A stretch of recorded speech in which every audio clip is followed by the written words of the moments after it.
presenting you with TicWatch Pro 5.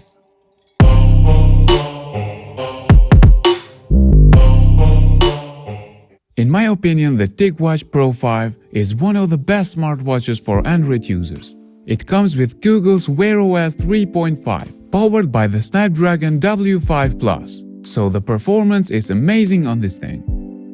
This smartwatch has all the things that a smartwatch should have.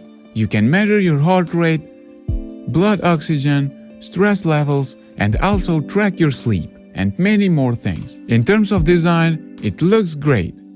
The display on the smartwatch is Gorilla anti-fingerprint glass. Also, you can navigate the watch with this rotating crown. The watch has more than 1000 watch faces to choose from. Also, the watch has a normal always-on display and an ultra-low power mode. And the best thing is that the watch is water-resistant. The TicWatch supports fast charging. So in 30 minutes, it can charge to 65% and it can last up to 18 hours. So if you are in the market for an Android smartwatch, you should definitely check this watch out.